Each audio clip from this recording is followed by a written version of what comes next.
नमस्कार दोस्तों, good morning, सुप्रभात। साप्ताहिक करंट अफेयर्स के रिवीजन में आप सभी का स्वागत है।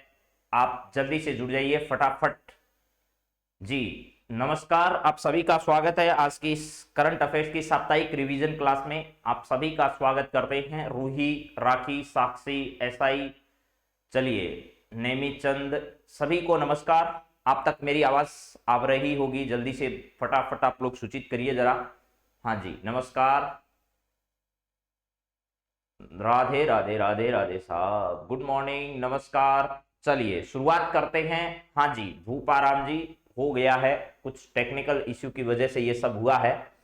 तो चलिए आप सभी का स्वागत अब कर देते हैं। नमस्कार, गुड मॉर्निंग, नमस्कार, राधे राधे। अब साप्ताहिक करंट अफेयर्स का रिवीजन जो फटाफट आपको करना है, उसका पहला सवाल देखते हैं क्या है आपके सामने। आज बातचीत हम लोग करने वाले हैं 27/2/2022 के बारे में, यानी कि अब फरवरी के अंतिम 2 दिन आपके पास बचे हैं। आज 27 और कल 28 तारीख है। ये देखिएगा क्या है आज का मोटिवेशनल कोट्स आपके सामने, उसको पढ़िए जरा। क्या लिखा है?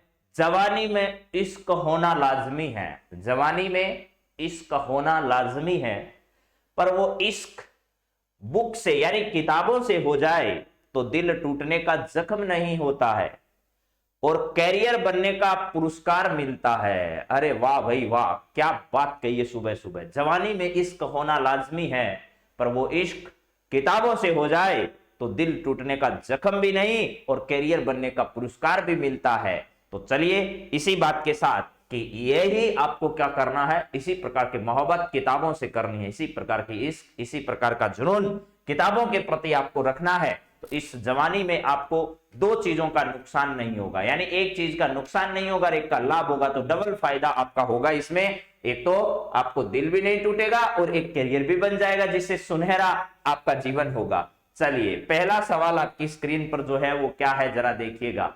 हाँ जी, यहां पहला सवाल जो है वो ये बता रहा है कि प्रधानमंत्री की आर्थिक सलाहकार परिषद के नए व पूर्णकालिक सदस्य के रूप में अभी हाल ही में किसे नियुक्त किया गया है? प्रधानमंत्री की आर्थिक सलाहकार परिषद के नए व पूर्णकालिक सदस्य के रूप में इनमें से किसे नियुक्त किया गया है अभी हाल ही में? वी अनंत नागेश्वर, संजीव सान्याल, शक्तिकांत दास, अभिजीत बनर्जी। तो आप लोग ये बात बहुत अच्छे से जानते हैं कि प्रधानमंत्री की आर्थिक सलाहकार परिषद में अभी आर्थिक सलाहकार अनंत नागेश्वर को भी नियुक्त किया गया। लेकिन आपसे सवाल क्या पूछा है? आर्थिक सलाहकार परिषद के नए पूर्णकालिक सदस्य के बारे में पूछा है। पूर्णकालिक सदस्य के रूप में अभी संजीव सान्याल जो है, इनको क्या किया गया है? पूर्णकालिक सदस्य के रूप में इनका चुनाव किया गया है। वी अनंत नागेश्वर प्रधानमंत्री के आर्थिक सलाहकार हैं और संजीव सान्याल जो है वो इससे पूर्व पूर्णकालिक सदस्य बनाए जाने से पूर्व, यानी कि प्रधानमंत्री की आर्थिक सलाहकार जो परिषद है, प्रधानमंत्री के प्रधान आर्थिक सलाहकार थे। ये क्या थे? प्रधानमंत्री के प्रधान आर्थिक सलाहकार थे। ठीक है, हाँ जी। तो चलिए, सैंडी वर्मा। यहां शक्तिकांत दास जो है वो आरबीआई के क्या है? आरबीआई गवर्नर हैं। और अभिजीत बनर्जी जो है वो अर्थशास्त्री है। क्या है? अर्थशास्त्री है, जिनको क्या मिल चुका है? नोबेल प्राइज भी मिल चुका है। क्या मिल चुका है भैया? नोबेल प्राइज जो है वो नोबेल प्राइज इनको मिल चुका है। तो इनके बारे में ये बात ध्यान रखना है। संजीव सान्याल इसका सही जवाब होगा। चलिए अगले सवाल पर बात कर लेते हैं। अगला सवाल आपका क्या है, जरा देखो। ये रहा नेक्स्ट। बहुपक्षीय नौसेना अभ्यास मिलन 2022 का आयोजन 25 फरवरी 2022 से कहां किया गया, ये बताना है। नौसेना का एक बहुपक्षीय युद्धाभ्यास है जिसका नाम रखा है मिलन 22। मिलन 2022 नाम का ये युद्धाभ्यास है जो 25 फरवरी 2022 से कहां पर आयोजित किया गया है? कोची में, मंगलूर में, विशाखापट्टनम में, भुवनेश्वर में। तो इसका सही जवाब है विशाखापट्टनम, आंध्र प्रदेश जो है, विशाखापट्टनम आंध्र प्रदेश। यहां पर क्या किया गया है मेरे मित्रों? यहां जरूर ध्यान रखिएगा, मिलन 2022। आज से धर्म गार्जियन जो युद्धाभ्यास है, धर्म गार्जियन युद्धाभ्यास भी अभी चल रहा है, जो कि कल से शुरू हुआ है। एक आपको याद रखना है, ईस्टर्न ब्रिस्ट नाम का ये जो युद्धाभ्यास है, ब्रिस्ट नाम के 6 नाम के, ईस्टर्न ब्रिस्ट 6 नाम का, भारत और ओमान के बीच में, भारत और किसके बीच में? ओमान के बीच में ये युद्धाभ्यास जो है वो कहां पर किया गया, तो जोधपुर में इसका आयोजन किया गया। जोधपुर में इसका क्या किया गया, आयोजन किया गया। निश्चित तौर पर आगे वाली परीक्षाओं में आएगा यह सवाल। और बहुपक्षीय युद्धाभ्यास मिलन जो है, मिलन 2022 का आयोजन किसके द्वारा किया गया है, ये नौसेना के द्वारा किया गया है। नौसेना जो है, जिसके प्रमुख भारत में कौन है, तो आप लोगों को याद होगा कर्मवीर के स्थान पर आर हरि कुमार जो है, आर हरि कुमार जो है, इनको इसका क्या बनाया गया था, प्रमुख बनाया गया था। विशाखापट्टनम आंध्र प्रदेश में इसका क्या किया जा रहा है, आयोजन किया जा रहा है। ठीक है, तो इस बात को भी ध्यान रख लेना। अरे उस मुद्दे पर इतना मत जाइए भैया, यूक्रेन और जो रूस का मामला है वो चल रहा है और रोजाना रोजाना उसी का पिटारा मत पीटते रहिए, क्योंकि वो परीक्षा की दृष्टि से जो बातें महत्वपूर्ण है वही आपको याद करनी है और उस पर दुनिया का फोकस है। इस वजह से आप अपना सारा फोकस उस पर मत डालिए, क्योंकि परीक्षा की दृष्टि से जहां जितनी बातें जरूरी होनी चाहिए हम उन बातों पर बातचीत करते हैं। तो चलिए अगले सवाल पर बातचीत करते हैं। यहां पर अगला सवाल आपका क्या है, जरा देखिएगा। हाँ, खाद्य पदार्थों के लिए हेल्थ स्टार रेटिंग प्रणाली की शुरुआत किसके द्वारा की गई है अभी हाल ही में, जरा देखिए। खाद्य पदार्थों के लिए हेल्थ स्टार रेटिंग प्रणाली, हेल्थ स्टार रेटिंग प्रणाली जो है यह किसके द्वारा शुरू की गई है, यह आपको बताना है। खाद्य पदार्थों के लिए, यानी खाद्य जो पदार्थ होते हैं उनका मानक कैसा है। ठीक है, चलिए यहां खाद्य पदार्थ जो है वो खाने योग्य हैं या नहीं, उनकी क्वालिटी कैसी है, इसको लेकर के एक रेटिंग प्रणाली जो है वो हाल ही में शुरू की गई है। इनमें से किसके द्वारा शुरू की गई है, तो भारतीय खाद्य सुरक्षा एवं मानक प्राधिकरण जो एफसीसीआई है, एफसीसीआई है, इसके द्वारा क्या की गई है, भारतीय खाद्य सुरक्षा मानक प्राधिकरण के आधार पर रेटिंग। आप लोग देखते होंगे आजकल जो खाने की चीजें आती है उन पर भी इस प्रकार की 5 star rating, 3 star rating, 4 star rating, इस प्रकार की रेटिंग जो है वो यहां पर आती है। ठीक है, हाँ जी, अपने देश के बच्चों के हालात ठीक हैं, उनको वापस बुलाया जा रहा है, जितने संभव हो रहे हैं उनसे संपर्क किया जा रहा है और सरकार पूरा इसमें सहयोग कर रही है। वहां पर फंसे हुए लोगों पर दूसरे रास्ते से, पोलैंड का रास्ता है, अन्य जो भी रास्ते हैं उनसे भारत के नागरिकों को भारत निकाल रहा है और उसके लिए वो रूस हो चाहे यूक्रेन हो, दोनों देशों से बातचीत कर रहा है, तो उनको घबराने की जरूरत है नहीं और अधिकांश लोग आ भी गए हैं। तो चलिए, भारतीय खाद्य सुरक्षा और मानक प्राधिकरण जो है ये इसका क्या होगा, सही जवाब होगा। डीआरडीओ जो है, इस डीआरडीओ का मुख्यालय कहां पर है, नई दिल्ली के अंतर्गत है। नई दिल्ली में इसका क्या है, मुख्यालय है और ये रक्षा विभाग से जुड़ा हुआ है। प्लस इसके प्रमुख जो है वर्तमान में जी सतीश क्या है, जी सतीश रेड्डी साहब है। जी सतीश रेड्डी इसके क्या है, प्रमुख है। बलस्य मूलम विज्ञानम, बलस्य मूलम विज्ञानम, मूलम विज्ञानम जो है वो इसका क्या है, ध्येय वाक्य है। चलिए अब बात करते हैं अगले सवाल पर। अगला सवाल आपकी स्क्रीन पर क्या है, जरा देखो। यह है मनरेगा योजना के लिए ओम्बड्सपर्सन ऐप किसके द्वारा लॉन्च किया गया है। अभी हाल ही में मनरेगा योजना जो है इसके लिए क्या किया गया, एम्बड्सपर्सन जो है, एम्बड्सपर्सन, ओम्बड्सपर्सन जो है, इस नाम का एक नया ऐप जो है निगरानी रखने के लिए, काम कैसा चल रहा है, काम कैसा नहीं चल रहा है, इस पर निगरानी रखने के लिए क्या किया गया, इस प्रकार का एक ऐप विकसित किया गया। यह मनरेगा योजना के तहत ओम्बड्सपर्सन ऐप किसके द्वारा लॉन्च किया गया अभी हाल ही में। ये मनरेगा योजना जो है ना वो ग्रामीण विकास से संबंधित है। क्या है, ग्रामीण विकास से संबंधित योजना है। पंचायती राज एवं ग्रामीण विकास जो है, उस ग्रामीण विकास से संबंधित जो योजना है उसका नाम क्या है, मनरेगा योजना। इससे जुड़ी हुई ओम्बड्सपर्सन जो है, ठीक है, इससे जुड़ी हुई एक ऐप विकसित किया गया जिसका नाम क्या रखा गया, ओम्बड्सपर्सन रखा गया। यह ऐप किसके द्वारा लॉन्च किया गया है आपको यह बताना है। नरेंद्र मोदी के द्वारा, नरेंद्र सिंह तोमर के द्वारा, पीयूष गोयल के द्वारा, डॉक्टर जितेंद्र सिंह के द्वारा, और एक नाम मैं यहां और लिख रहा हूं जो कि जरूरी है यहां पर लिखना, वो कौन है, गिरिराज सिंह है। क्या है, गिरिराज सिंह, गिरिराज सिंह जो है यहां पर वो और लिखना है। तो इनमें से आपको जवाब देना है अब कि इसका सही जवाब क्या होगा, इनमें से किसके द्वारा लॉन्च किया गया। तो इसका सही जवाब मेरे मित्रों, पहले जो ऑप्शन थे उनमें से कोई सा भी सही नहीं था। अब जो मैंने अंतिम ऑप्शन लिखा है वही इसका क्या है, सही जवाब है। तो यहां पर आपका सही जवाब क्या होगा, गिरिराज सिंह होगा। ये गिरिराज सिंह जो है यही इस ग्रामीण विकास, पंचायती राज एवं ग्रामीण विकास जो है, पंचायती राज एवं ग्रामीण विकास जो मंत्रालय है, ग्रामीण विकास, इस ग्रामीण विकास मंत्रालय के मंत्री कौन है, तो ध्यान रखना है भैया, ग्रामीण विकास मंत्रालय के मंत्री गिरिराज सिंह हैं, इनके द्वारा ऐसा शुरू किया गया। डॉक्टर जितेंद्र सिंह हमारे विज्ञान मंत्री हैं। क्या है? केंद्र में विज्ञान, साइंस एंड टेक्नोलॉजी मिनिस्टर कौन है? डॉक्टर जितेंद्र सिंह है। पीयूष गोयल जो है हमारे खान एवं खनन विभाग के मंत्री हैं, और नरेंद्र सिंह तोमर हमारे कृषि मंत्री हैं। इसके अलावा नरेंद्र मोदी हमारे देश के प्रधानमंत्री हैं, प्लस इसके साथ साथ ये नीति आयोग जो है, उस नीति आयोग के कौन से अध्यक्ष हैं? ये पदेन अध्यक्ष हैं। ये क्या है? पदेन अध्यक्ष के पद पर भी इस मंत्रालय को क्या करते हैं? संभालते हैं। तो ये सारी बातें जो है वो इनसे संबंधित है। मैंने सारी बात आपके सामने रख दी है। चलिए अगले सवाल पर बढ़ते हैं। अब अगला सवाल देखिएगा क्या है। यहां है आत्मनिर्भर भारत कॉल टू एक्शन पर एक वेबिनार प्रधानमंत्री ने संबोधित की। बजट में किस क्षेत्र की घोषणाओं पर चर्चा के लिए इस वेबिनार का आयोजन किया गया? देखिए 2-3 दिन पहले एक स्मार्ट कृषि, क्या है? स्मार्ट कृषि, इस स्मार्ट कृषि से जुड़ी हुई एक वेबिनार का आयोजन किया गया था कृषि मंत्रालय की, यानी स्मार्ट कृषि, जो बजट में कृषि से संबंधित घोषणाएं की गई। बजट में कृषि से जुड़ी हुई, बजट में कृषि से जुड़ी जो योजनाएं हैं, उन योजनाओं पर विचार विमर्श करने के लिए एक वेबिनार का आयोजन किया गया, जिसका नाम क्या रखा गया? स्मार्ट कृषि नाम रखा गया।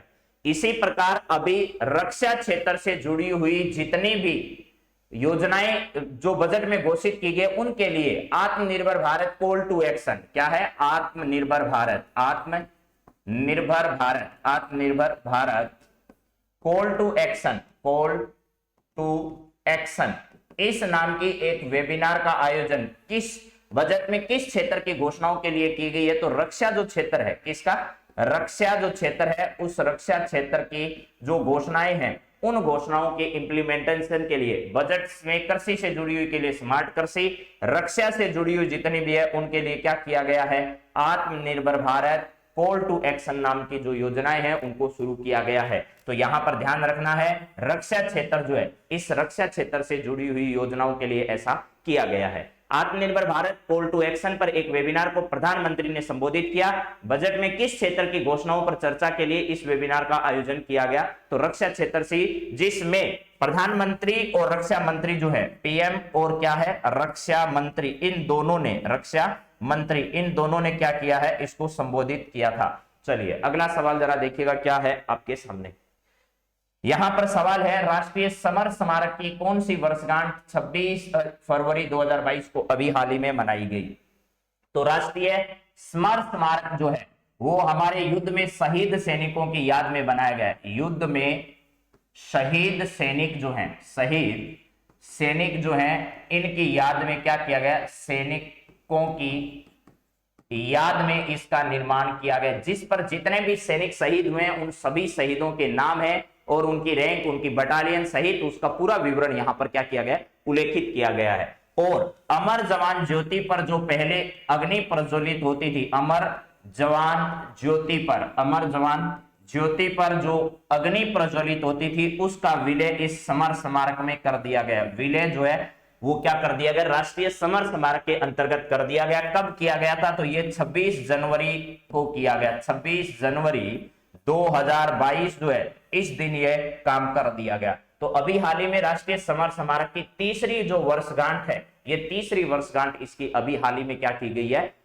ये 26 फरवरी 2022 को मनाई गई है। चलिए अगले सवाल पर बढ़ते हैं। अगला सवाल जरा देखिएगा क्या है आपका।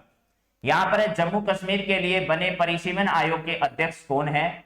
इसका कार्यकाल 2 माह के लिए बढ़ाया गया है अभी हाल ही में। बताइए जरा क्या है? जम्मू कश्मीर के लिए बने परिसीमन आयोग के अध्यक्ष कौन है?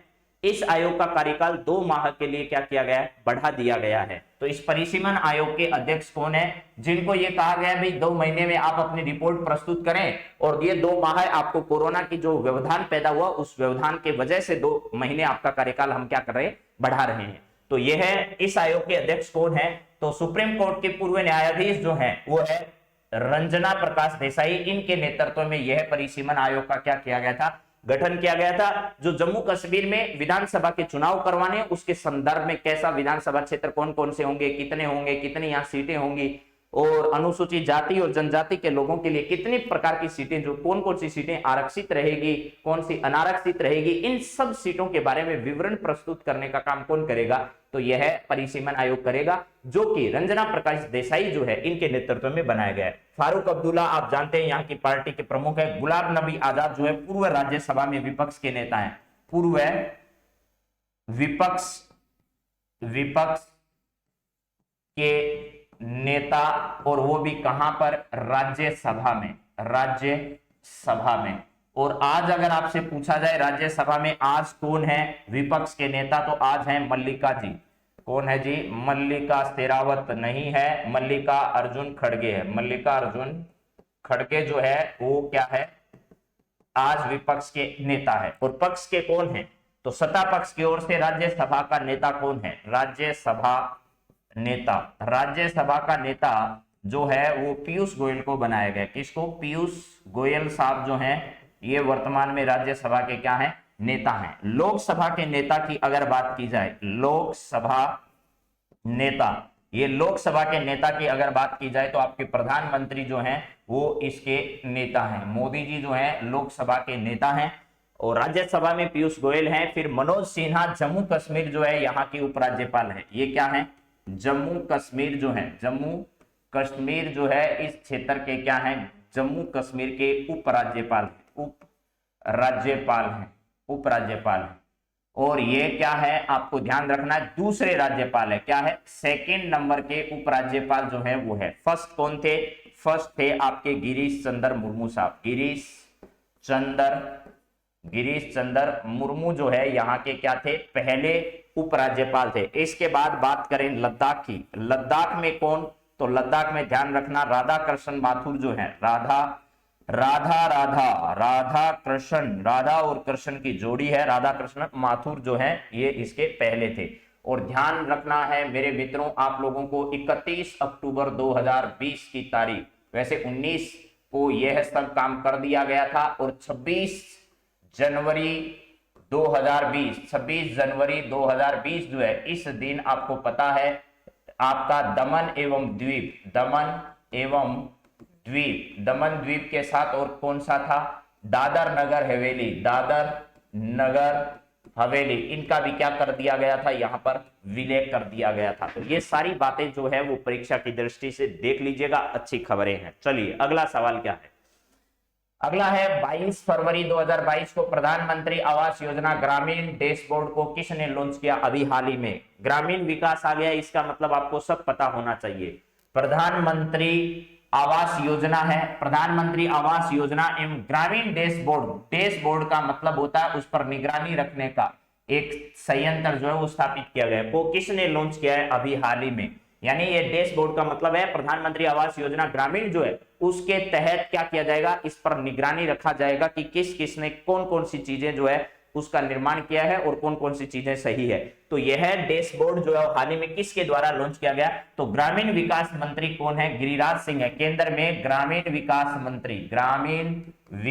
मंत्री जो है, ये बात मैं बता चुका हूं, ग्रामीण विकास मंत्री जो है वो गिरिराज सिंह है, और इनके द्वारा इसको लॉन्च किया गया है। वेंकैया नायडू हमारे उपराष्ट्रपति जी हैं, उपराष्ट्रपति। बस अभी उपराष्ट्रपति के चुनावों की घंटी बजने वाली है। नितिन गडकरी हमारे राजमार्ग एवं परिवहन मंत्री है, राजमार्ग एवं क्या है?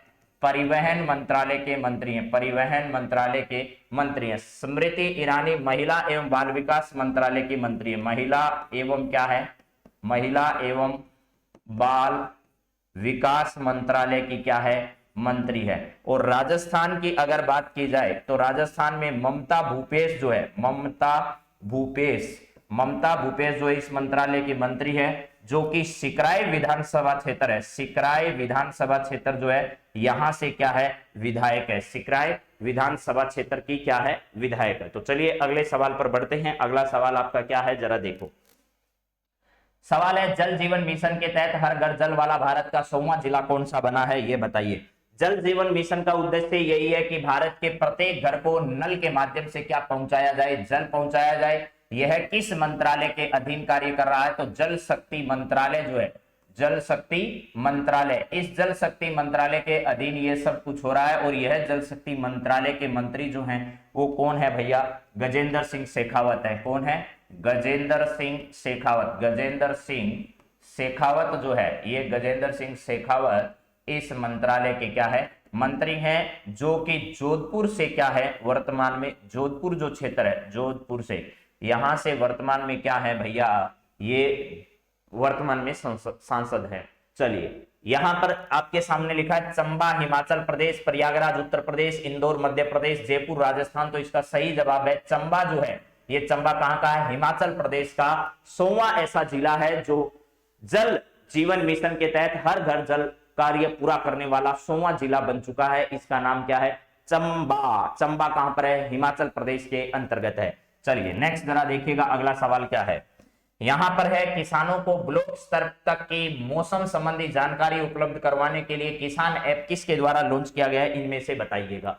किसानों को ब्लॉक स्तर तक, ब्लॉक स्तर का मतलब जैसे आपकी कोई तहसील स्तर है, वो आपका ब्लॉक स्तर तक की मौसम संबंधी जानकारी जो है इसको उपलब्ध करवाने के लिए एक किसान ऐप जो है वो विकसित किया गया। और ये किसान ऐप किसके द्वारा विकसित किया गया है? और किसानों के लिए देखिए, एक तो केंद्र सरकार और एक राज्य सरकार जो है वो दोनों ड्रोन जो सेवा है, ड्रोन सेवा, यानी इस ड्रोन सेवा को शुरू करने जा रहा है राज्य सरकार भी और केंद्र सरकार भी। केंद्र सरकार ने तो 1000 ड्रोन जो है वो उपलब्ध भी करा दिए। केंद्र सरकार ने 1000 ड्रोन जो है उनको क्या कर दिया गया? पहली लॉन्चिंग जो है वो कर दी गई है। राज्य सरकार ने बजट में क्या किया है? 1000 ड्रोन उपलब्ध कराने का फैसला किया है। बजट में 1000 ड्रोन जो है, 1000 ड्रोन जो है वो सब सेंटरों पर उपलब्ध करवाने की सरकार ने क्या की है? घोषणा की है। इसका सही जवाब आपका क्या होगा? आईआईटी रुड़की होगा। आईआईटी कौन सी है? तो आईआईटी रुड़की जो है इसका सही जवाब है। आईआईटी रुड़की इसका सही जवाब है। और आपको पता होगा पहली पंचवर्षीय योजना जब चलाई गई थी, उस पहली पंचवर्षीय योजना के तहत एक आईआईटी की स्थापना की गई थी पंडित जवाहरलाल नेहरू के प्रयासों से, जिसमें 3 महत्वपूर्ण बहुउद्देशीय परियोजनाएं शुरू हुई और आईआईटी का पहला कदम उठाया गया। तो आईआईटी खड़गपुर के रूप में उसकी क्या की गई थी? स्थापना की गई थी पहली पंचवर्षीय योजना में। चलिए अगली बात करते हैं। अगला सवाल आपके सामने जरा देखिएगा क्या है। राजस्थान के कुछ सवाल आपके सामने इकोनॉमिक सर्वे से जुड़े हुए आ रहे हैं, इनको भी थोड़ा पढ़ लीजिएगा, आपको थोड़ी रिवीजन हो जाएगा। राजस्थान वाले भी सवाल इसमें मैंने शामिल कर दिए। आज कुछ जो आर्थिक समीक्षा आपको पढ़ाई गई है उससे संबंधित जो डाटा है वो भी आपके सामने रखा हुआ है, तो जरा देखिएगा और बताइएगा इसका सही जवाब। आर्थिक समीक्षा 2021-22 के अनुसार सत्य कथन आपको बताना है। तो यहां पर लिखा गया है, उसको पढ़िए पहले और उसके बाद इसका जवाब देने की क्या करिए? कोशिश करिए। पहला आपको सकल घरेलू उत्पाद से संबंधित जो डाटा है उस पर सवाल पूछा गया है यहां पर। तो आर्थिक समीक्षा 2021-22 के संबंध में स्थिर कीमत और प्रचलित जो कीमतें हैं उस पर सकल राज्य घरेलू उत्पाद के बारे में पूछा है। स्थिर मूल्य पर सकल घरेलू उत्पाद जो है वो आपका 7,33,017 है और प्रचलित कीमतों पर यह आंकड़ा 11,96,137 है। 11,96,137 11,96,137 है। प्रचलित कीमत का मतलब है वर्तमान का जो वर्ष चल रहा है उस वर्ष के आधार पर गणना की गई है, और स्थिर कीमत का मतलब है 2011-12 के आंकड़ों पर इसका गणना की गई। 2011-12 जो है इसके डाटा पर इसकी क्या की गई है? गणना की गई है। तो राज्य का सकल राज्य घरेलू उत्पाद 7,33,017 है और प्रचलित मूल्य पर है 11,96,137। एकदम सही है, ये रट लेना, डाटा बहुत इंपॉर्टेंट है। सकल राज्य घरेलू उत्पाद में वृद्धि दर जरूर ध्यान रखना, ये माइनस में नहीं है, सब जगह प्लस है, ये ऐसे डैश आपके लिए लगाया गया है।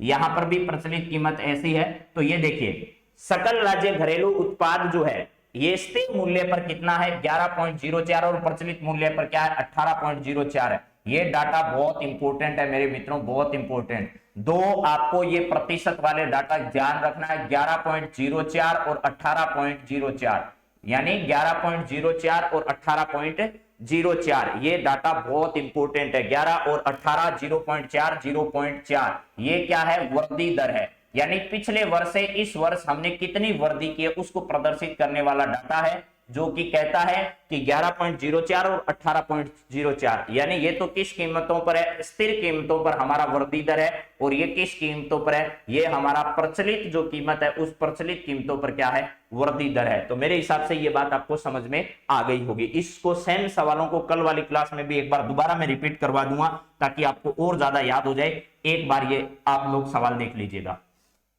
अगला क्या है, यहां पर स्थिर मूल्यों पर सकल राज्य मूल्य वर्धन में क्षेत्रों के योगदान के संदर्भ में आप लोग बताइए जरा क्या होगा।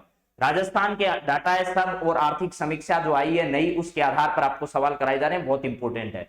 स्थिर मूल्यों पर सकल राज्य मूल्य वर्धन में क्षेत्रों के योगदान के संदर्भ में सत्य बताइए। 2-3 इंपॉर्टेंट पॉइंट्स हैं यहाँ। एक तो स्थिर कीमत पर, स्थिर मूल्यों का सीधा मतलब है 2011-12 के डाटा के आधार पर आपको जवाब देना है। सकल राज्य मूल्य वर्धन जो है इसके क्षेत्रवार योगदान, क्षेत्र कितने हैं, 3 क्षेत्र हमारे यहाँ जो है मुख्यतः प्रभावित करने वाले हैं अर्थव्यवस्था को। एक हमारा कृषि क्षेत्र है, और एक हमारा कौन सा क्षेत्र है भैया, एक हमारा है यहाँ उद्योग क्षेत्र, ये कृषि क्षेत्र है, एक हमारा उद्योग क्षेत्र है, उद्योग क्षेत्र, उसके बाद है कौन सा भैया, सेवा क्षेत्र है। ये 3 क्षेत्र हैं। कृषि क्षेत्र में इस बार देखिए 28.85 जो है वो प्रतिशत है योगदान, उद्योग का 26.36% है, ये 28 याद कर लो, ये 26 याद कर लो, और ये याद कर लो 44.81 है, 44% ये तीनों क्षेत्रों का विवरण है जो कि डाटा आपको याद होना चाहिए। लेकिन ध्यान रखना ये सब किस पर है, ये सब है स्थिर कीमत पर, यानी स्थिर कीमतों पर, स्थिर मूल्य पर अगर पूछा जाए तो 26 और 28, 26 और 44, तो ऐसे याद कर लो 28, 26 और 44, ये डाटा आपको देखना है। 28, 26 और 44 ये सभी क्या है, आपके सत्य कथन है। चलिए नेक्स्ट सवाल जरा देखिएगा क्या है।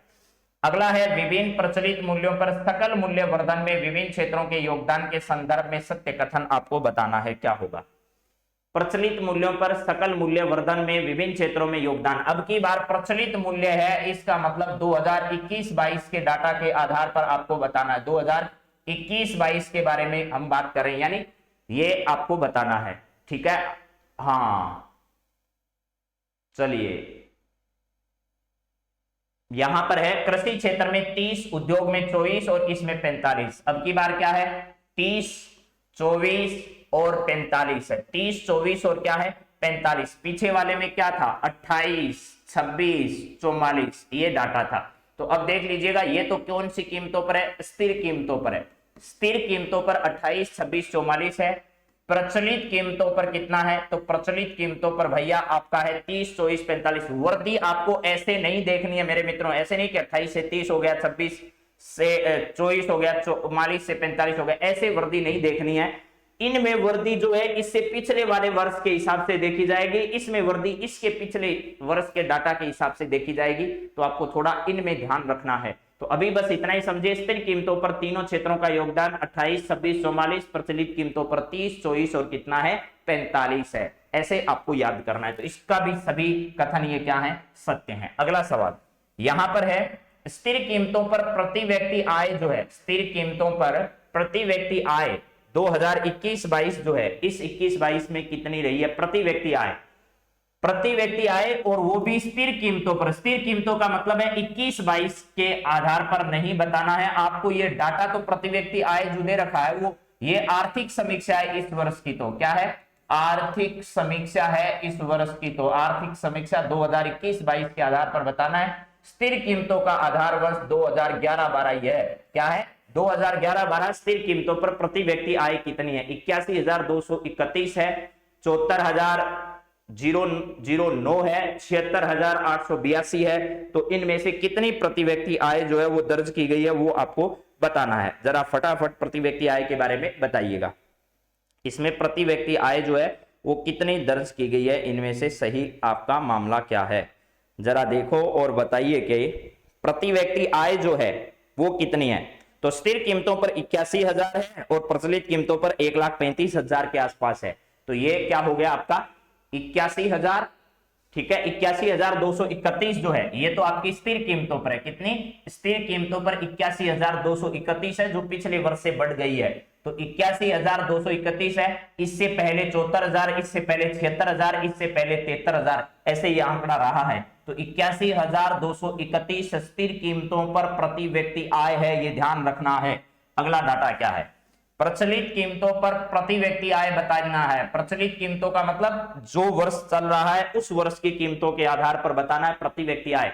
तो 1,35,218 जो है इस वर्ष के हिसाब से 1,35,218, वो 81,231, ठीक है। हाँ जी, तो यहां पर ये सारी बातें जो है वो आपको ध्यान रखना है। 1,35,218 और वो 81,000 के आसपास है। ये डाटा बहुत इंपॉर्टेंट है। ये 5 सवाल आपको परीक्षा में मैंने कराए, इनमें से एक सवाल आएगा, पक्का देखना। चलिए, वीडियो के एग्जाम में तो निश्चित इनमें से एक सवाल आएगा भैया। हाल ही में श्री भक्ति संत सरस्वती गोस्वामी प्रभुपाद की 150वीं जयंती कार्यक्रम राष्ट्रपति ने भाग लिया, इसका संबंध किस राज्य से रहा, ये जरा आप देखिएगा और बताइएगा।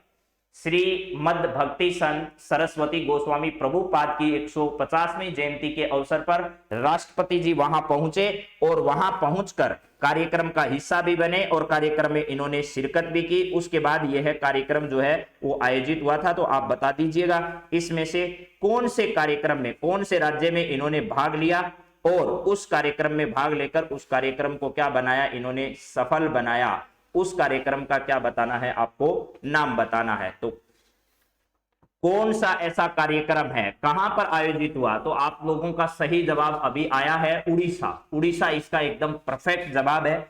चलिए उड़ीसा की बात करते हैं। तो यहां आपका सही जवाब क्या है, उड़ीसा है। अब फटाफट सवाल ये सब पढ़े हुए मैं रिवाइज करवा देता हूं आपको जल्दी जल्दी। देखिए अगला सवाल क्या है, नेक्स्ट है, राज्य जिसने अपना 36वां स्थापना दिवस 20 फरवरी को मनाया, पहले इसे नेफा के नाम से जाना जाता था। तो दो ऐसे राज्य रहे जिनका एक ही दिन स्थापना दिवस मनाया गया 20 फरवरी को। 20 फरवरी को दो राज्य जिनका एक साथ मनाया गया। तो आपके सवाल के हिसाब से नेफा किसको कहा जाता था, ठीक है जी। नॉर्थ ईस्ट फ्रंटियर जो राज्य है ये किसके नाम से जाना जाता था, वह कौन सा राज्य था, तो अरुणाचल प्रदेश था। क्या था, अरुणाचल प्रदेश वो राज्य था जिसको नेफा के नाम से क्या किया जाता था, जाना जाता था। हालांकि दो राज्यों का एक साथ क्या मनाया गया, ये 20 तारीख को 20 फरवरी को स्थापना दिवस मनाया गया। लेकिन 36वां स्थापना दिवस किसका मनाया गया था, ये 36वां स्थापना दिवस अरुणाचल प्रदेश का मनाया गया। चलिए नेक्स्ट सवाल जरा देखिएगा, अगला क्या है। अगला सवाल है, 19 फरवरी को देश भर में मृदा स्वास्थ्य कार्ड दिवस मनाया गया। मृदा स्वास्थ्य कार्ड योजना की शुरुआत प्रधानमंत्री ने सूरतगढ़ गंगानगर से कब की थी, 2014 में, 2015 में, 2016 में, 2017 में। तो प्रधानमंत्री ने इस मृदा स्वास्थ्य कार्ड योजना की शुरुआत 2015 में की थी। कब, 2015 में सूरतगढ़ गंगानगर से मृदा स्वास्थ्य कार्ड की योजना की शुरुआत की, जिसमें मृदा के स्वास्थ्य की पहचान की जा सके, यानी उसमें किस पोषक तत्व की कमी है, किसकी अधिकता है, कौन से पोषक तत्व और जरूरत है, खनिजों की स्थिति क्या है, ये सब जानकारी उससे मिल सके। नेक्स्ट सवाल क्या है जरा देखिए। अंतर्राष्ट्रीय ओलंपिक समिति की 140वीं बैठक का आयोजन 2023 में भारत में कहां किया जाएगा। 1983 के बाद भारत में यह दूसरी बैठक आयोजित होगी। इस बैठक का आयोजन मुंबई महाराष्ट्र में किया जाएगा। कहां पर, मुंबई महाराष्ट्र में किया जाएगा। और महाराष्ट्र का मुंबई जो है वो वाटर टैक्सी सेवा शुरुआत करने वाला भारत का पहला स्थान बन चुका है। अंतर्राष्ट्रीय ओलंपिक समिति का 140वीं बैठक का आयोजन अगले वर्ष यानी 2023 में मुंबई में किया जाना प्रस्तावित है। चलिए नेक्स्ट सवाल जरा देखिएगा क्या है। यहां पर भारतीय प्रौद्योगिकी संस्थान देश से बाहर अपना पहला कैंपस कहां खोलेगा, यानी भारत जो है वो आईआईटी प्रौद्योगिकी संस्थान जिसको हम आईआईटी के नाम से जानते हैं, इस आईआईटी को पहली बार जो आईआईटी है वो आईआईटी खड़गपुर जो है वो पहली पंचवर्षीय योजना की शुरुआत दौरान शुरू की गई थी। अभी भारत अपने देश से बाहर अपना पहला कैंपस आईआईटी का खोलने जा रहा है। और ये कहां होगा, अफगानिस्तान में, यूएई में, सऊदी अरब में, इजराइल में, कहां भारत अपना पहला जो है वो इस प्रकार का सेंटर खोलेगा। तो संयुक्त अरब अमीरात जो है वहां पर, कहां पर, संयुक्त अरब अमीरात, संयुक्त अरब अमीरात जो है यहां पर ऐसा किया जाएगा। और आपको पता होगा दुबई जो है यहां पर क्या किया गया है अभी हाल ही में। दुबई के जो शाह हैं इन्होंने अभी हाल ही में एक जो है वो फ्यूचर जो है, इस फ्यूचर म्यूजियम का क्या किया है, म्यूजियम का उद्घाटन किया, जो दुनिया में इस प्रकार का पहला म्यूजियम होगा। फ्यूचर म्यूजियम का उद्घाटन कहां पर किया गया, दुबई में किया गया, जो कि यहाँ के शाह के द्वारा किया गया है। चलिए अगला सवाल जरा देखिएगा। नेक्स्ट क्या है, हरून इंडिया वेल्थ 2021 के अनुसार 2021 में देश में कम से कम $1 मिलियन संपत्ति वाले घरानों की संख्या में कितने प्रतिशत की वृद्धि दर्ज की गई है? यानी देश में जिनके जो अरबपति लोग हैं उनकी संख्या में कितने प्रतिशत की वृद्धि हुई है? तो 11% ऐसे लोग हैं जो क्या बन चुके हैं, मिलेनियर्स बन चुके हैं, जिनके पास करोड़ों की संपत्ति है, यानी $1 मिलियन में जिनकी संपत्ति है। ऐसे घरानों में 11% की इस बार क्या हुई है, वृद्धि दर्ज हुई है। ठीक है, हाँ जी सर, आज तो मेरा, हाँ जी हो सकता है इस प्रकार की, क्योंकि वो मां सेल ऑफर चल रहा है, इस वजह से कुछ क्लासेज में प्रॉब्लम आ सकती है आपके ऑनलाइन में। इंदौर में एशिया की सबसे बड़े बायोमिथेनाइजेशन प्लांट का उद्घाटन करते समय देश ऐसे कितने बायो प्लांट लगाने की घोषणा प्रधानमंत्री के द्वारा की गई? इंदौर में सबसे बड़े यानी एशिया का सबसे बड़ा मिथेनाइजेशन प्लांट जो है, मीथेन का प्लांट जो है, बायोमीथेन का बड़े प्लांट का उद्घाटन अभी हाल ही में प्रधानमंत्री ने किया था। और आगामी आने वाले समय में इस प्रकार के 75 नए क्या चलाए जाएंगे, इसके मेथेनाइजेशन प्लांटों की स्थापना की जाएगी, ऐसा प्रधानमंत्री ने इंदौर से घोषणा की। इंदौर में इसका क्या किया गया था, उद्घाटन किया गया था, मध्य प्रदेश के इंदौर में। चलिए नेक्स्ट सवाल जरा देखिएगा क्या है। राष्ट्रपति एर्दोगन ने तुर्की का नाम बदलकर इनमें से क्या करने का फैसला किया है? तो तुर्की के जो राष्ट्रपति है उन्होंने तुर्की नाम करने का फैसला किया है भैया। तुर्की का नाम बदलकर अब क्या कर दिया है, तुर्की कर दिया गया है। तुर्की का नाम बदलकर तुर्की करने का फैसला यहाँ के जो शाह है इनके द्वारा कर दिया गया, फैसला लिया गया। चलिए नेक्स्ट सवाल जरा देखिए। डिफेंस एक्सपो 2022 का आयोजन कहां किया जाएगा, जिसके मोबाइल ऐप को रक्षा मंत्री राजनाथ सिंह के द्वारा अभी हाल ही में लॉन्च किया गया, जो कि 10 से लेकर के 14 मार्च 2022 तक आयोजित किया जाएगा। यह है गांधीनगर गुजरात में क्या किया जाना है, आयोजित किया जाना है। गांधीनगर गुजरात में डिफेंस एक्सपो 2022 का क्या किया जाना है, आयोजन किया जाना है मेरे मित्रों। तो यहां ध्यान रखिएगा, गांधीनगर गुजरात इसका सही जवाब होगा। बाकी ऑप्शन पर भी बात कर सकते हैं, लेकिन अभी इतना समय है नहीं कि इतने सवालों पर सब ऑप्शन पर बात की जाए, इसलिए जल्दी जल्दी आप रिवाइज करिए जो जो सवाल मैंने आपको कराए हैं।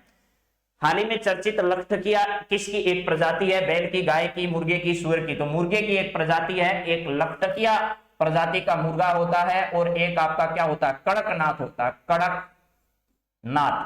कड़कनाथ और क्या है भैया, कड़कनाथ और लखटकिया जो है, कड़कनाथ और लखटकिया। मुर्गे की क्या है भैया, मुर्गे की प्रसिद्ध या चर्चित जो है वो 2 प्रजातियां, आप ध्यान रखिएगा। चलिए नेक्स्ट सवाल क्या है, नेक्स्ट है आपके सामने। केंद्र सरकार निम्न में से कहां बैंगनी क्रांति या लेवेंडर क्रांति शुरुआत करने की योजना बना रही है? लेवेंडर एक प्रकार का फूल होता है जो बैंगनी रंग का होता है, तो बैंगनी क्रांति के रूप में या लेवेंडर क्रांति के रूप में कहां पर इस क्रांति को भारत सरकार जो है वो शुरू करने जा रही है? तो ये आपको जवाब देना है इसका कि लेवेंडर क्रांति के रूप में भारत सरकार इसको कहां पर शुरू कर रही है। तो यह है जम्मू कश्मीर के अंदर भारत सरकार जो है वो लेवेंडर क्रांति के रूप में या बैंगनी क्रांति के रूप में इसको शुरू करने जा रही है। बैंगनी क्रांति या लेवेंडर क्रांति। लेवेंडर एक क्या है, फूल या पुष्प है, फूल क्या है, उसकी एक किस्म है, उसकी शुरुआत करने जा रही है बैंगनी क्रांति की। चलिए नेक्स्ट जरा देखिए अगला सवाल क्या है यहाँ पर।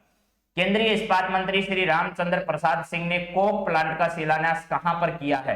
कोक प्लांट का शिलान्यास यहां पर किया गया। केंद्रीय इस्पात मंत्री श्री रामचंद्र प्रसाद सिंह ने कोक प्लांट का शिलान्यास कहां पर किया है? अभी हाल ही में कोक प्लांट जो है वो कोयले से जुड़ा हुआ है, केरल में, कर्नाटक में, तमिलनाडु में, उड़ीसा में। इनमें से कहां पर केंद्रीय इस्पात मंत्री श्री रामचंद्र सिंह के द्वारा कोक प्लांट का उद्घाटन किया गया? तो इसका सही जवाब क्या है, कर्नाटक है।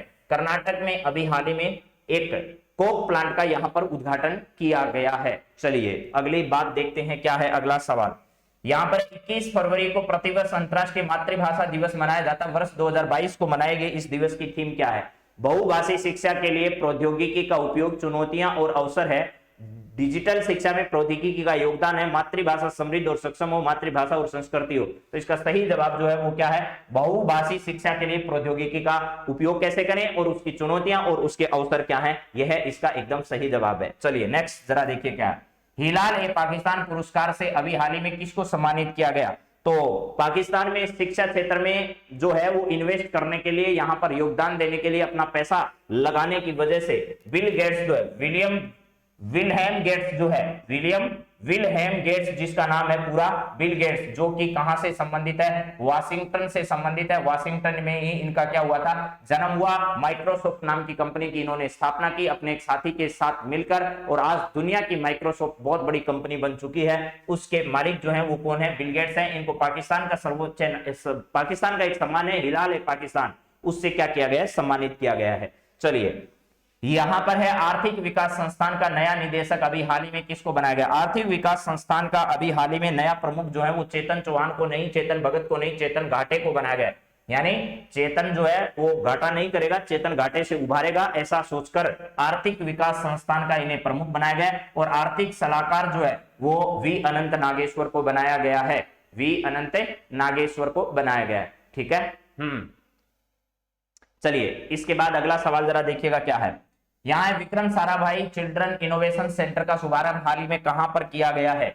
Vikram Sarabhai children innovation centre का शुभारंभ हाल ही में कहां पर किया गया? गुजरात में, कर्नाटक में, उड़ीसा में, उत्तराखंड में? क्या होगा इसका सही जवाब?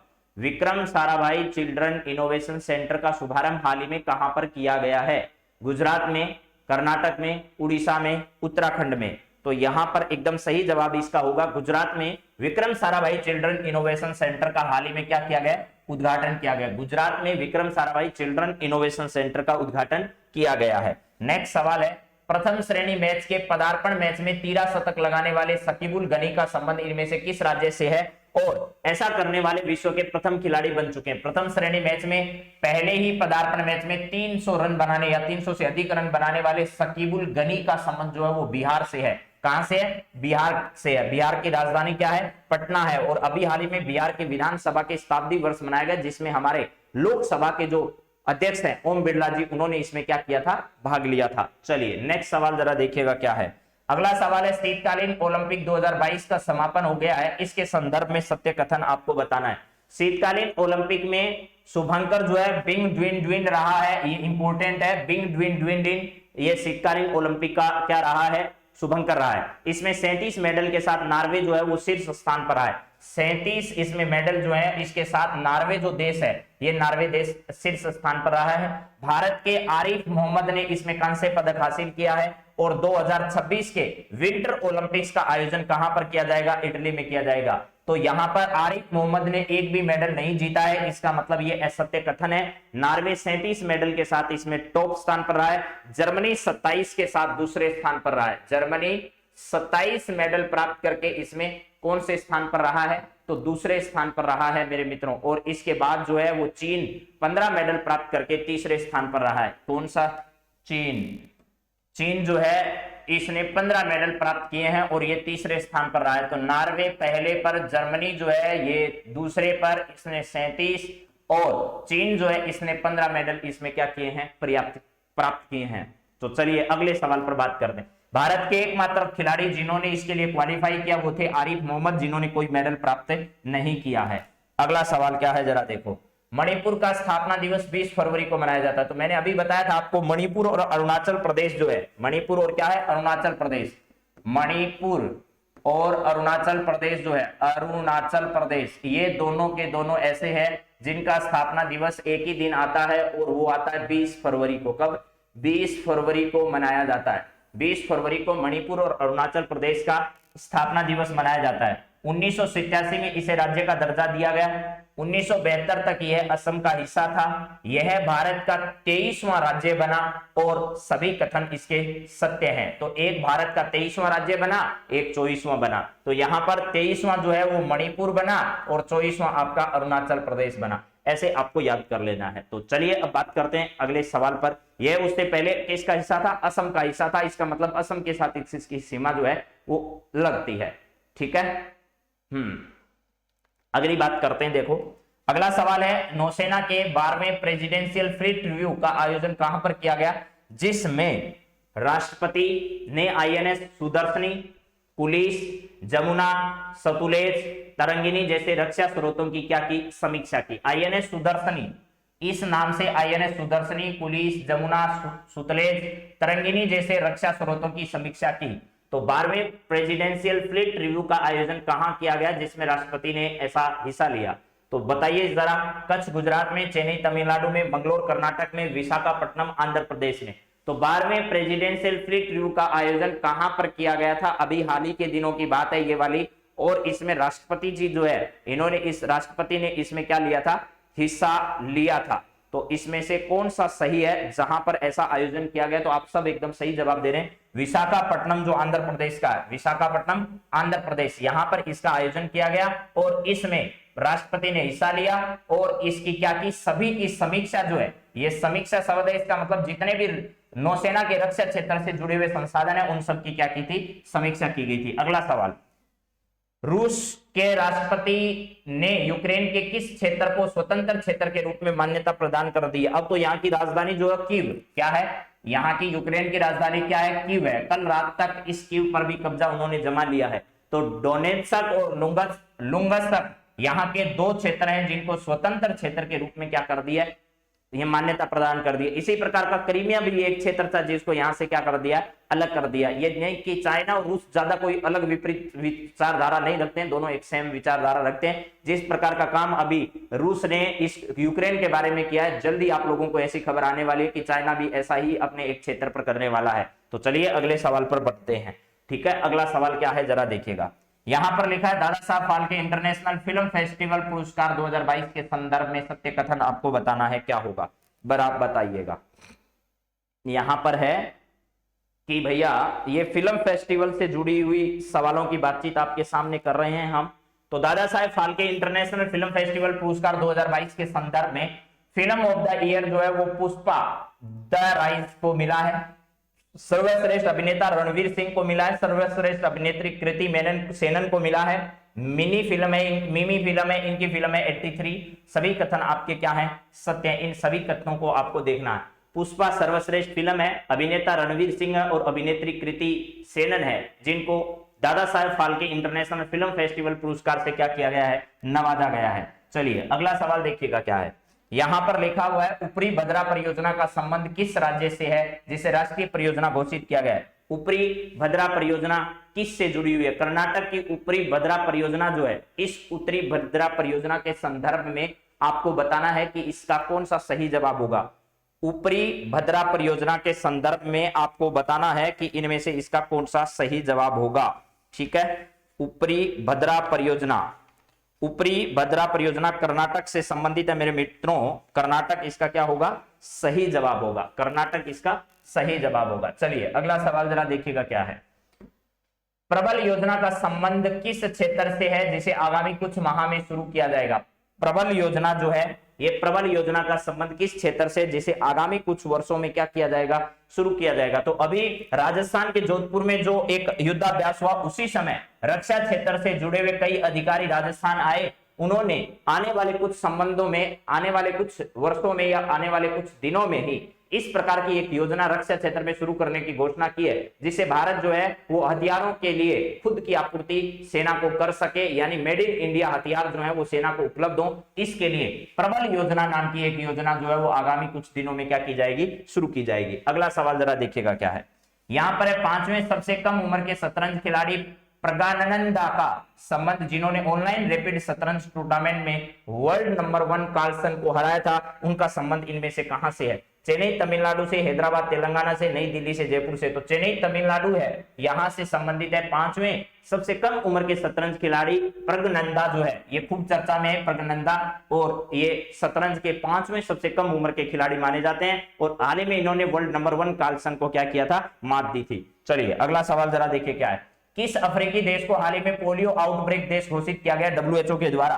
और इसमें एक नया जो WHO जो है उसके द्वारा पोलियो का WPV first type wild polio जो है, इस वायरस स्ट्रेन जो है, इस वायरस का ये स्ट्रेन पाया गया कहां पर? बुर्किना फासो, मलावी, माली, नाइजीरिया, कहां पर इस प्रकार का जो है वो पहला पाया गया? तो जो मलावी जो देश है, यहाँ का अफ्रीका का एक देश है मलावी, उस मलावी में इस प्रकार का स्ट्रेन अभी हाल ही में पाया गया है, जिसको क्या कहा गया है? वाइल्ड पोलियो वायरस स्ट्रेन है। वाइल्ड पोलियो वायरस स्ट्रेन जो है ये क्या किया गया है, पाया गया है। चलिए अगला सवाल जरा देखिएगा क्या है। 2022 में G20 की अध्यक्षता इंडोनेशिया को दी गई, इस वर्ष की थीम क्या रही? इस वर्ष की थीम क्या रही? 2022 में G20 की अध्यक्षता इंडोनेशिया को है और अगले वर्ष 2023 में भारत इसकी अध्यक्षता करने वाला है। 2023 में कौन करने वाला है? भारत करने वाला है। ठीक है, तो चलिए, रिकवर टुगेदर रिकवर स्ट्रॉन्गर, यहां पर क्या है? रिकवर टुगेदर है और रिकवर स्ट्रॉन्गर जो है वो इसकी क्या रखी गई है, theme. Recover together recover stronger, ये इसकी थीम रही है। चलिए नेक्स्ट सवाल जरा देखिएगा क्या है। तो यहां पर है, हाल ही में 6वें अफ्रीकन संघ यूनियन जो शिखर सम्मेलन है इसका आयोजन कहां पर किया गया था? हाल ही में 6वें अफ्रीकी संघ यूरोपीय संघ शिखर सम्मेलन का आयोजन कहां पर किया गया? लंदन में, ब्रुसेल्स में, ब्रुनेई में, ऑस्ट्रेलिया में, कहां पर? हाल ही में 6वें अफ्रीकी संघ यूरोपीय संघ का जो सम्मेलन है उसका आयोजन कहां पर किया गया था? तो ब्रुसेल्स बेल्जियम जो है, ब्रुसेल्स क्या है? बेल्जियम, ब्रुसेल्स बेल्जियम में इसका क्या किया गया था? आयोजन किया गया था। ब्रुसेल्स बेल्जियम में इसका आयोजन किया गया। नेक्स्ट देखिए क्या है, आरबीआई ने गैर बैंकिंग वित्तीय कंपनियों के लिए नॉन परफॉर्मिंग एसेट्स, मैंने कहा था नॉन परफॉर्मिंग एनपीए क्या होता है? नॉन परफॉर्मिंग एसेट्स वो होते हैं जो बैंक से उधार लिए जाते हैं, यानी वो पैसा जो बैंक से उधार तो लिया गया लेकिन वापस नहीं चुका गया तय समय सीमा में, उसे एनपीए घोषित कर दिया जाता है। इसकी मापदंडों की पालना करने की समय सीमा कब तक के लिए बढ़ा दी गई है? सितंबर 2022, सितंबर 2023, नवंबर 2023, नवंबर 2022। तो इसकी समय सीमा को सितंबर 2022 तक के लिए आरबीआई के द्वारा बढ़ा दिया गया। सितंबर 2022 के बाद आपको इसके नियमों की पालना करनी होगी। जो गैर बैंकिंग वित्तीय कंपनियां, यानी जिनको बैंक का दर्जा प्राप्त नहीं है लेकिन फिर भी वो वित्तीय लेन देन का काम करती है, ऐसी कंपनियों के लिए ऐसा कहा गया है। चलिए अगला सवाल क्या है, deputy chief of army staff के रूप में अभी हाल ही में किसको नियुक्त किया गया है? तो ध्यान रखिएगा, चन्नी बंसी मोनप्पा जो है, चन्नीरा बंसी मोनप्पा को deputy chief of army staff के पद पर क्या किया गया? अभी हाल ही में नियुक्त किया गया। अशोक कुमार को समुद्री सुरक्षा समन्वयक के रूप पर तैनात किया गया। समुद्री सुरक्षा समन्वयक जो है, सुरक्षा समन्वयक, ये पद इनको पहली बार इनको दिया गया। समुद्री सुरक्षा समन्वयक का पद पहली बार अशोक कुमार को दिया गया। इनके स्थान पर चन्नीरा बंसी को अब deputy chief of army staff बनाया गया। आर्मी स्टाफ जो है वो एमएन नरवाणे साहब है और हरिकुमार नौसेना प्रमुख हमारे पर हैं।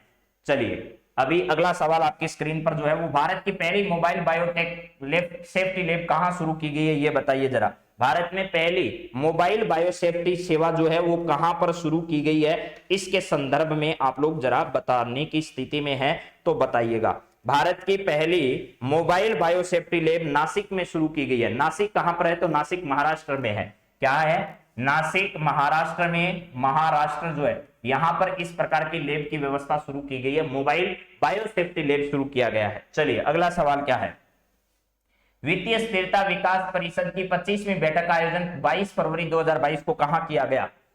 वित्तीय स्थिरता और विकास परिषद की 25वीं बैठक का आयोजन इसमें से कौन सी ऐसी जगह है जहां पर इस बैठक का क्या किया गया था? आयोजन किया गया था। उस जगह का नाम आपको बताना है। तो मुंबई में ही जो है वो आपकी अगली बैठक होगी ओलंपिक समिति की, और मुंबई में ही अभी हाल ही में 25वीं बैठक का आयोजन किया गया 22 फरवरी 2022 को, जो कि किसकी है? वित्तीय स्थिरता और विकास परिषद है। वित्तीय स्थिरता और विकास परिषद की कौन सी बैठक? 25वीं बैठक का आयोजन 22 फरवरी 2022 को मुंबई में किया गया। चलिए नेक्स्ट जरा देखिएगा क्या है, एंटोनिया तूफान के कारण कौन सा देश हाल ही में चर्चा में रहा? एंटोनिया एक तूफान है जो हाल ही में कहां पर टकराया, जिसकी वजह से जर्मनी जो है, जिसकी वजह से कौन सा देश? जर्मनी जो है वो खूब चर्चा में रहा। हालांकि जर्मनी की तरफ जो देश हैं ऊपर वाले, उन सब में इस प्रकार के तूफान की आहट देखी गई, लेकिन एंटोनिया तूफान के कारण सबसे जो पहले है वो चर्चा को लेकर कौन सा देश चर्चा में आया? तो जर्मनी जो देश है वो जर्मनी देश आपका क्या आया, इसमें चर्चा का विषय बना। चलिए अगले सवाल को देखते हैं।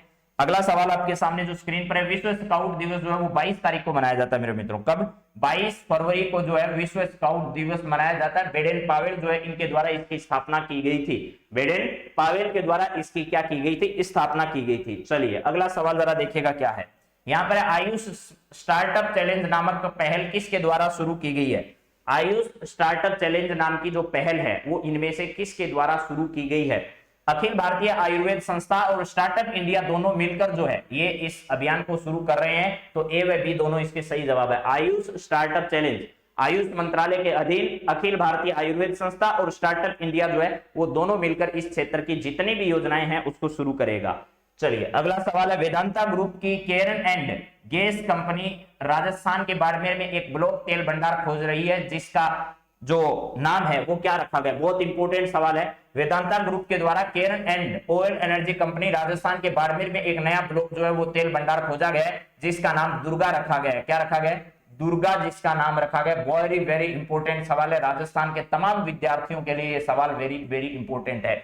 दुर्गा जो है इस नाम का क्या रखा गया? इस तेल कुएं क्षेत्र का नाम रखा गया। पूनम क्षेत्र कहां पर पड़ता है? तो बीकानेर नागौर बेसिन के अंतर्गत पड़ता है। ये कहां पर है?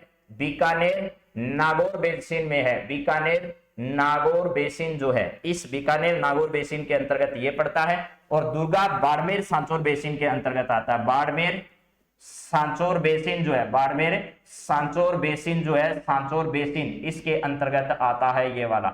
चलिए नेक्स्ट सवाल दे रहा, देखिए क्या है। प्रोफेसर नीना गुप्ता को रामानुजन पुरस्कार प्रदान किया गया। अभी हाल ही में यह पुरस्कार को जारी रखने की घोषणा की गई है। यह गलत बात है, ये है तथा ये सब जो है वो इसका हिस्सा नहीं है। ये सवाल, यह पुरस्कार किस क्षेत्र में दिया जाता है, यह आपसे पूछा जा रहा है। यह पुरस्कार किस क्षेत्र में दिया जाता है, किस क्षेत्र में दिया जाता है, यह आपको बताना है। दिया जाता है तो नीना गुप्ता को यह पुरस्कार जो है वो गणित के क्षेत्र में दिया गया। और रामानुजन पुरस्कार वैसे भी गणित क्षेत्र में क्या किया जाता है, दिया जाता है। चलिए अगला सवाल क्या है, यहां पर है भैया, किस मंत्रालय ने 2021-22 से 25-26 तक के लिए राष्ट्रीय खाद्यान्न शहर मेधा छात्रवृत्ति योजना को जारी रखने की घोषणा की है? इस योजना की शुरुआत कब हुई थी? तो देखिए यह जो मेधा योजना है, राष्ट्रीय खाद्यान्न सह मेधा छात्रवृत्ति योजना, यह योजना जो है वो किस मंत्रालय से जुड़ी हुई है?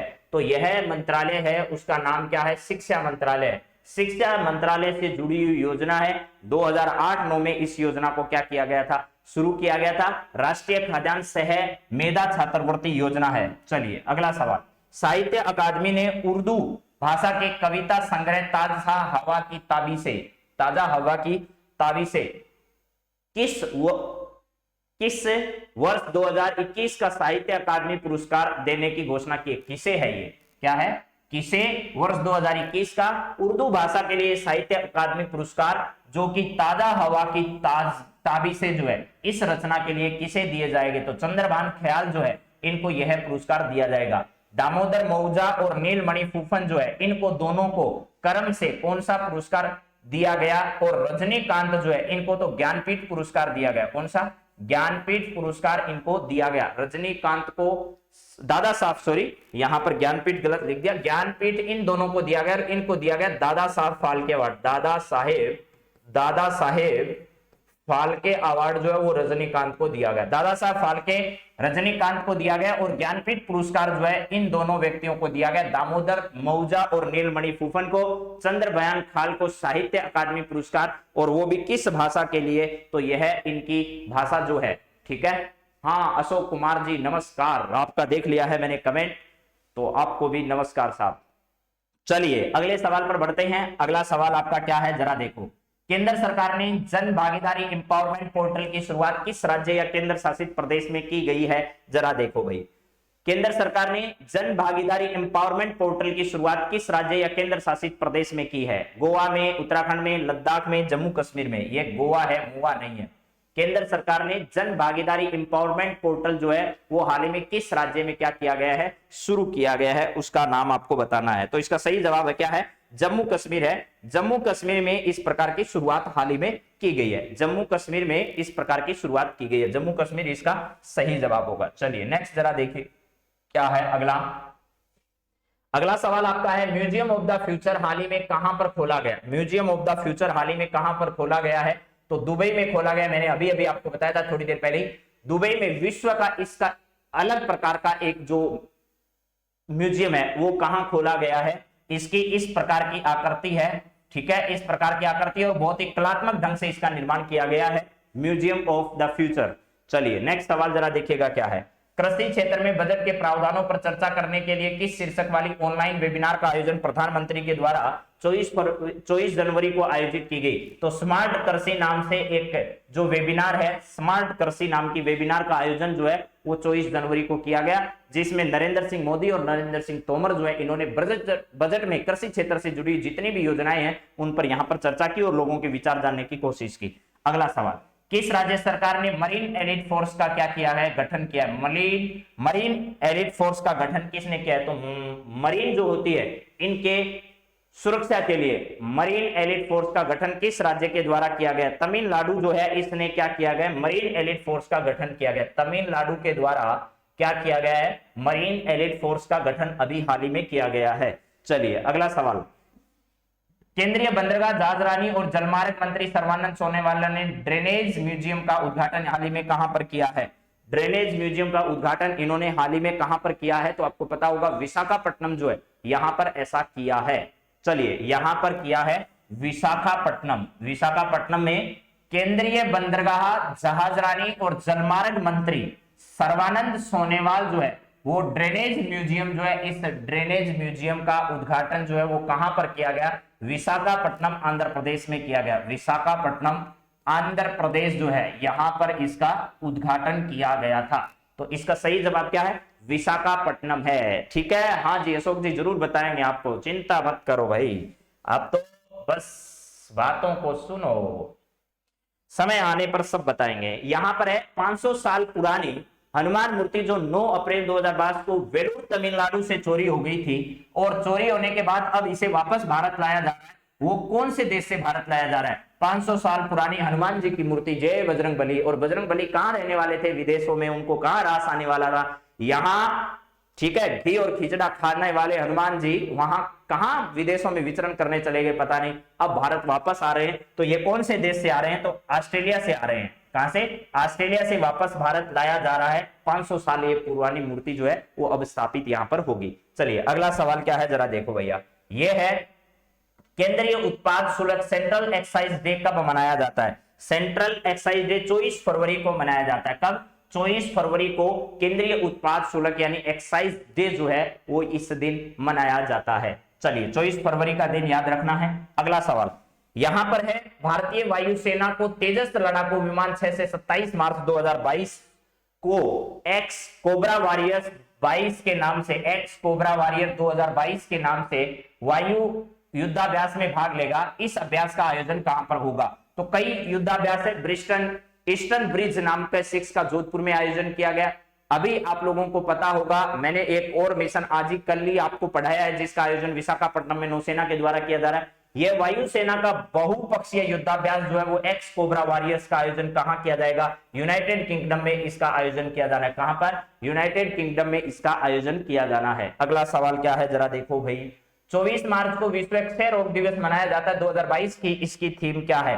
24 मार्च को विश्व क्षय रोग दिवस मनाया जाता है क्या? 2022 की इसकी थीम क्या है? Save life save India, invest to end, end का मतलब END, एंड समाप्त करने वाला है, टीबी, सेव लाइफ इसकी क्या है? सही थीम है। 24 मार्च 2022 को इस विषय की जो थीम है invest to end TB and save life जो है वो याद रखना। ठीक है, चलिए जी अगला सवाल क्या है जरा देखो, यहां पर नेक्स्ट है, DRDO और IIT दिल्ली के वैज्ञानिकों की संयुक्त टीम ने देश में पहली बार क्वांटम की वितरण लिंक सफलतापूर्वक प्रदर्शन किया है। कहां पर किया है? तो विंध्याचल से लेकर के यानी प्रयागराज और विंध्याचल के बीच का जो 100 किलोमीटर का क्षेत्रफल है वहां पर क्वांटम की का प्रदर्शन अभी हाल में DRDO और IIT दिल्ली के प्रयासों से शुरू किया गया। वाराणसी या प्रयागराज जो है, प्रयागराज उत्तर प्रदेश से लेकर के विंध्याचल के बीच का जो क्षेत्र है उस क्षेत्र की 100 किलोमीटर लंबी पट्टी में अभी क्वांटम की नाम की वितरण लिंक का सफलतापूर्वक प्रदर्शन DRDO और IIT दिल्ली के वैज्ञानिकों द्वारा किया गया। चलिए नेक्स्ट क्या है, विज्ञान सर्वत्र पूज्यत कार्यक्रम का उद्घाटन जो है वो हाल ही में किसने किया? विज्ञान सर्वत्र पूज्यत कार्यक्रम का उद्घाटन जो है वो किसके द्वारा किया गया? तो रामनाथ कोविंद के द्वारा ऑनलाइन माध्यम से इस कार्यक्रम का उद्घाटन किया गया अभी हाल ही में। ये राजस्थान वाले सवाल आ गए जो कि मैं पहले करा चुका हूं। तो आज की क्लास को देते हैं सभा को विराम, कथा को करते हैं समाप्त। बोलिए सभी राधे राधे भैया। तो राधे कृष्णा के साथ आज की क्लास में मैंने 60 से 70 सवाल आपको दोबारा से रिवाइज करवा दिए हैं एक बार। तो आप सभी मित्रों को बहुत बहुत धन्यवाद है आज की क्लास से जुड़ने के लिए। कल की क्लास में हाजिर होंगे, तमाम सवालों के साथ आप लोगों से फिर बातचीत करेंगे। तब तक आप अपनी तैयारी को और मजबूत करते रहिए और ताकतवर बनाते रहिए और इसी प्रकार तैयारी को आगे बढ़ाते रहिए। तो आप सभी मित्रों का बहुत बहुत धन्यवाद है आज की क्लास से जुड़ने के लिए। कल फिर वापस मिलते हैं, तब तक have a nice day, thank you.